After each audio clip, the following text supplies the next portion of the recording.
നമസ്കാരം, ഞാൻ ടീന. ഇന്ന് ഞാൻ ചെയ്യുന്ന റെസിപ്പി ബ്രോക്കലി എഗ് റെസിപ്പിയാണ്. ഈ ബ്രോക്കലി ഒന്നും കഴിക്കാത്ത കുഞ്ഞുങ്ങൾക്ക് ഈ ഒരു രീതിയിൽ തയ്യാറാക്കി കൊടുത്തു നോക്കൂ. വളരെ സിമ്പിളായിട്ടുള്ള റെസിപ്പിയാണ്. കുറച്ച് ജീരകം ചേർത്ത് കൊടുക്കാം.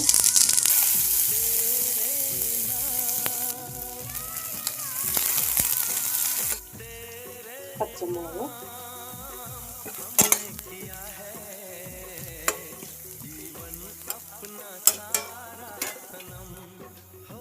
ബ്രോക്കലി കുഞ്ഞതായിട്ട് കട്ട് ചെയ്തിട്ടുണ്ട്. വേവിച്ച ബ്രോക്കലിയാണ്.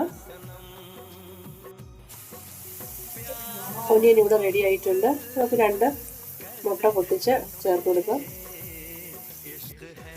വലിയവർക്കും കഴിക്കാം, ഒരുപാട് എരിവില്ല. കുഞ്ഞുങ്ങൾക്ക് വേണ്ടിയിട്ട് ഈ ഒരു പാകത്തിലാവുമ്പോഴത്തേക്ക് വേവിച്ച് വെച്ചേക്കുന്ന ബ്രോക്കലി കുഞ്ഞതായിട്ട് കട്ട് ചെയ്തത് ഇതിനകത്തോട്ട് ചേർത്ത് കൊടുക്കാം.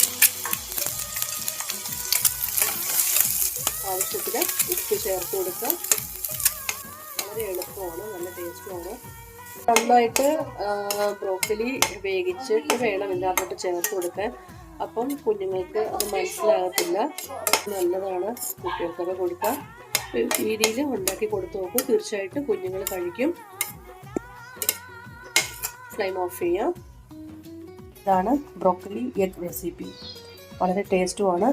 കൊച്ചു കുഞ്ഞുങ്ങൾക്ക് വളരെ നല്ലതാണ്. വീണ്ടും അടുത്ത റെസിപ്പിയുമായി കാണാം. ബൈ, ടീന.